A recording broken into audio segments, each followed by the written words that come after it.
Écoutons-nous calmement.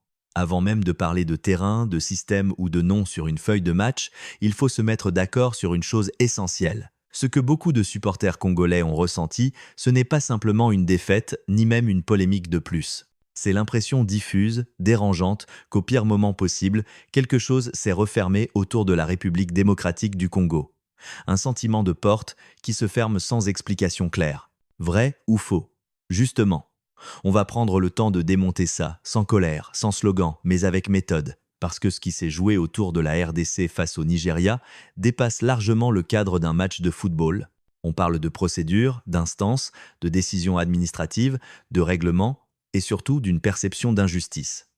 Or, dans le football, la perception compte presque autant que la réalité. Quand ce ressenti touche des institutions comme la CAF ou la FIFA, le débat devient immédiatement inflammable. L'idée qui circule, il faut la formuler clairement pour pouvoir l'analyser.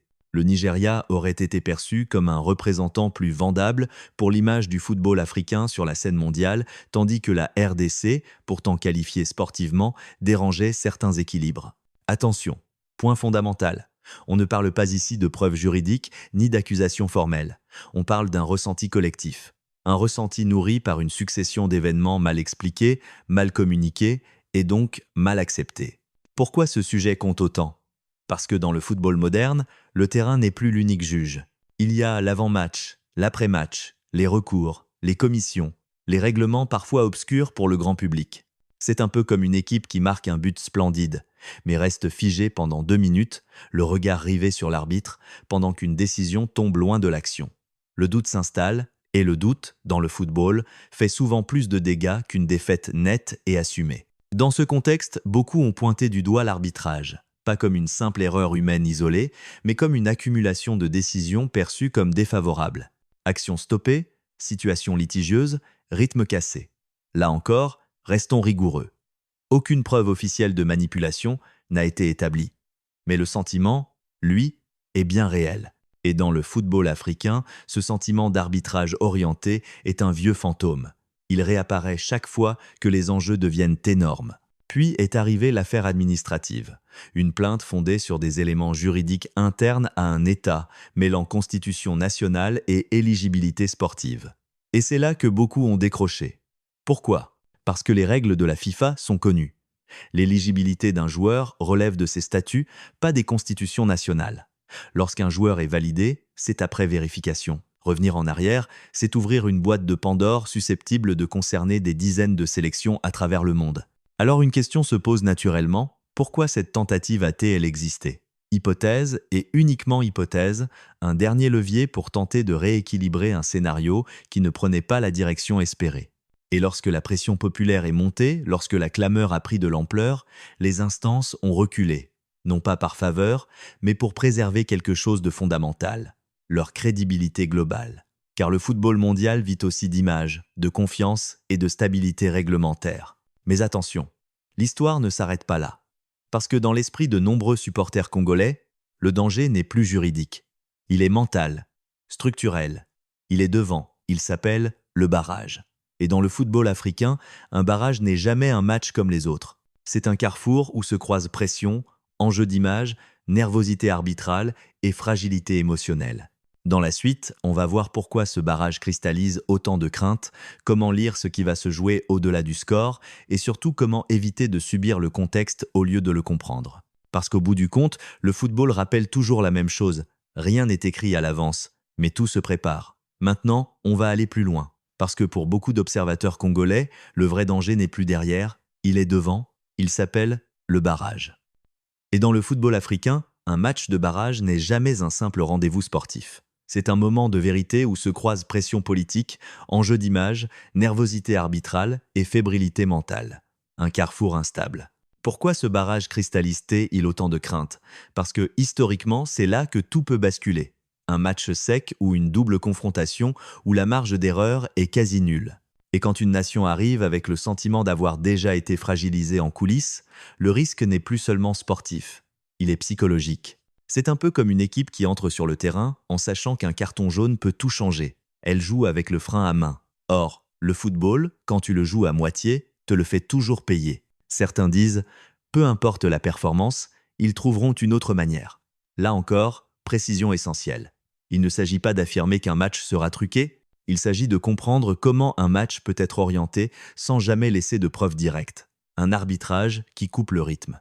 Des fautes sifflées à sens unique. Des duels similaires jugés différemment. Des minutes additionnelles floues. Rien de spectaculaire, juste une accumulation. Et l'accumulation, à ce niveau, use les nerfs, casse la fluidité et installe un climat pesant. C'est pour cela que la question de la désignation des arbitres devient centrale. Dans un barrage, l'arbitre n'est jamais un détail. Il est le gardien du tempo. Et le tempo, c'est la respiration du match. Quand cette respiration est tachée, l'équipe qui aime jouer, qui aime s'installer, perd son principal avantage. Ce que réclament beaucoup de supporters de la République démocratique du Congo, ce n'est pas un arbitrage favorable. C'est un arbitrage lisible. Un arbitre habitué aux grands rendez-vous. Un arbitre qui laisse jouer, qui impose le respect sans devenir le centre du match. Bref, un arbitre dont on ne parle pas après la rencontre. C'est ici qu'entre en jeu une notion rarement expliquée au grand public, l'anticipation médiatique. Dans le football moderne, faire du bruit avant n'est pas forcément se plaindre. C'est parfois se protéger, mettre tout le monde en alerte, rappeler que le monde regarde, rappeler que la réputation des instances est en jeu, pas pour menacer, pour prévenir. Soyons honnêtes, la FIFA et la CAF tiennent à leur image. Lorsqu'un match arrive déjà sous surveillance, avec une opinion publique attentive, les marges de manœuvre se réduisent. Et l'arbitre lui-même sait que chaque décision sera disséquée. Mais attention à une erreur fréquente. Beaucoup pensent que contester après le match suffit. C'est faux. Une fois le coup de sifflet final donné, le résultat devient presque sacré. Les recours sont longs, complexes et rarement victorieux. Le vrai combat, s'il doit exister, se joue en amont. Communication claire, vigilance constante, demande publique et cadrée. Cela ne veut pas dire se victimiser. Cela veut dire refuser la naïveté. Le football de haut niveau est un jeu d'échecs.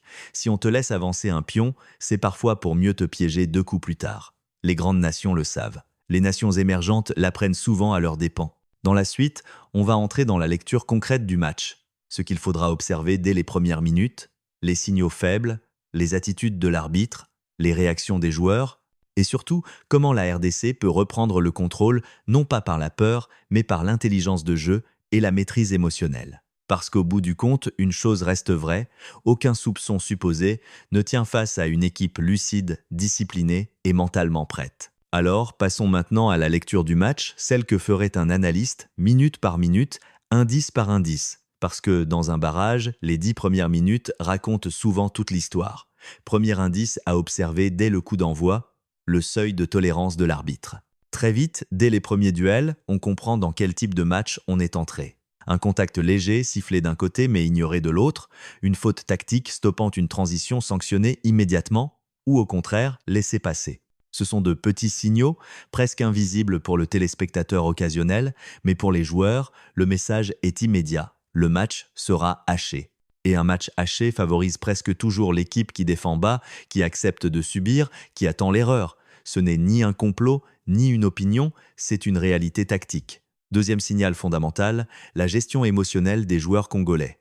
Si, dès les premières décisions, on voit des discussions répétées, des bras levés, des regards insistants vers l'arbitre, alors le piège est déjà en train de se refermer. Le plan adverse, quel qu'il soit, commence à fonctionner. Le piège classique, c'est celui-là. Te sortir de ton football sans jamais t'attaquer frontalement. Les grandes équipes ne gagnent pas seulement avec leurs pieds, elles gagnent avec leur sang-froid. Et c'est précisément ce qui avait marqué lors du parcours précédent, notamment après l'élimination du Cameroun. La RDC avait montré autre chose, une capacité à souffrir sans paniquer, à rester compact, à frapper au bon moment. Ce n'était pas toujours spectaculaire, mais c'était mature. Et cette maturité, là, devra impérativement revenir au moment du barrage. Troisième élément clé, le tempo imposé par la RDC elle-même. Quand la RDC joue trop vite, elle se précipite. Quand elle joue trop lentement, elle s'expose. L'équilibre est subtil. Il s'agit d'alterner. Poser le pied sur le ballon quand le match s'emballe. Faire courir l'adversaire quand l'arbitre commence à trop intervenir. C'est une manière intelligente de reprendre le contrôle sans jamais s'opposer frontalement à l'arbitrage. Le football offre toujours cette possibilité à ceux qui savent lire le contexte. Parlons maintenant des erreurs fréquentes du public et des médias, celles qui parasitent souvent la lecture de ce type de match. Première erreur, croire que tout se joue sur une seule décision. Un penalty, un carton, une action litigieuse, en réalité, un barrage bascule rarement sur un instant isolé. Il bascule sur une accumulation, la correction est simple mais exigeante, regardez la cohérence globale, pas l'instant émotionnel. Deuxième erreur, penser que dénoncer après suffit. Non, après le match, c'est presque toujours trop tard. La nuance importante, c'est que la vigilance doit être permanente autour de l'équipe, mais la concentration des joueurs, elle, doit rester exclusivement sur le jeu, pas sur la contestation. Troisième erreur, croire que la pression est forcément négative. C'est faux, la pression peut aussi protéger. Lorsqu'un match est sous surveillance médiatique, lorsque l'opinion publique est attentive, les acteurs deviennent plus prudents. C'est paradoxal, mais réel. Venons-en maintenant à l'essentiel, comment la RDC peut gagner ce barrage, quelles que soient les circonstances. D'abord, en verrouillant les transitions. Pas de perte de balles inutiles dans l'axe, pas de montée désorganisée des latéraux. Dans ces matchs-là, le danger vient souvent d'une seule projection mal contrôlée. Une seule. Ensuite, en exploitant les temps faibles adverses, même sous pression, même dans un contexte lourd, il y a toujours des moments où l'adversaire recule, doute, respire. Ce sont des fenêtres courtes, parfois de 5 minutes. C'est là qu'il faut frapper, pas dans la colère, dans la lucidité. Enfin, en acceptant une vérité simple, ce match ne sera peu, être pas beau. Et ce n'est pas grave. Les barrages ne sont pas faits pour être beaux. Ils sont faits pour être maîtrisés, et parfois gagnés dans la douleur. Dans la suite, on va voir les scénarios alternatifs. Et si la RDC encaisse en premier? Et si un joueur clé est ciblé ou neutralisé? Et si le plan initial ne fonctionne pas? Parce que se préparer à un barrage, ce n'est pas espérer le meilleur. C'est prévoir le pire pour pouvoir l'éviter. Entrons maintenant dans ces scénarios alternatifs, ceux que personne n'aime envisager, mais que les équipes les plus solides préparent toujours. Parce qu'un barrage n'est jamais un film au scénario propre et linéaire, c'est une zone grise. Et dans cette zone grise, ceux qui survivent sont ceux qui savent s'adapter. Premier scénario, la RDC encaisse en premier.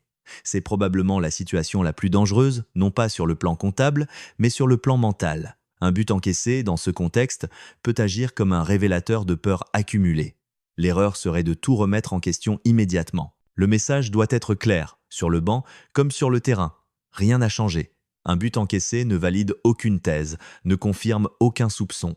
Il ne fait que tester la solidité émotionnelle. La réponse attendue n'est pas une ruée désordonnée vers l'avant, mais un recentrage immédiat, bloc compact, circulation simple, aucune prise de risque inutile dans les 5 minutes suivantes. Ce laps de temps est crucial. C'est souvent là que l'adversaire croit sentir la bascule définitive. Si tu tiens, le doute change de camp. Deuxième scénario, un joueur clé est ciblé, étouffé, neutralisé. Dans ce type de match, il y a presque toujours un plan pour couper une source de jeu. Pressing constant, duel répété, petite provocation, rien d'illégal, mais tout est calculé. L'erreur serait de vouloir répondre individuellement, de forcer, de sortir de son rôle. La correction doit être collective. Décrochage d'un milieu pour offrir une solution, permutation simple, jeu à une touche pour accélérer la circulation. Le football récompense toujours ceux qui acceptent de partager la responsabilité plutôt que de la porter seul. Troisième scénario, le plus subtil et souvent le plus frustrant. Un arbitrage pesant sans jamais être scandaleux. Rien de contestable officiellement, mais un match qui devient irrespirable. Dans ce cas précis, la RDC devra proposer un football presque pédagogique. Simplicité extrême, discipline totale, langage corporel maîtrisé, le rôle des cadres et du capitaine devient central. Parler quand il faut, se taire quand il faut.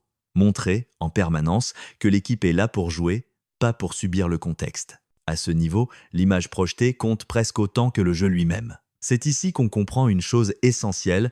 Les barrages se gagnent souvent sur des détails invisibles, un replacement immédiat après une perte de balle, un joueur qui temporise au lieu de centrer dans la précipitation, un autre qui accepte de défendre 5 mètres plus bas pour protéger l'équilibre collectif.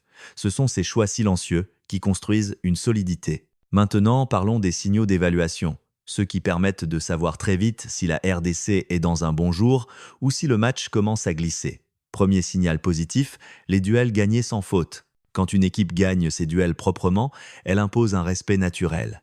Et un arbitre, consciemment ou non, respecte davantage une équipe propre. Deuxième signal positif, la communication interne. Des joueurs qui se parlent, se replacent, se calment mutuellement. Cela indique un contrôle émotionnel réel. À l'inverse, certains signaux doivent alerter. Premier signal d'alerte, les fautes inutiles loin du but. Elles offrent des coups de pied arrêtés, cassent le rythme et nourrissent la frustration. Deuxième signal d'alerte, les gestes d'agacement répétés. Bras levés, regards insistants, discussions inutiles. Prises isolément, ce sont des détails. Mais à ce niveau, les détails s'additionnent. Enfin, il faut évoquer les synergies intelligentes. Ces connexions invisibles qui peuvent faire basculer un barrage. La relation entre le milieu défensif et la charnière centrale. La coordination entre l'ailier et son latéral pour gérer les montées et les replis, la capacité d'un attaquant à défendre le premier ballon pour soulager le bloc. Ce sont ces liens qui donnent de la solidité à une équipe, même quand le contexte est lourd. Dans la suite, on va répondre aux questions que tout le monde se pose, celles qu'on lit partout.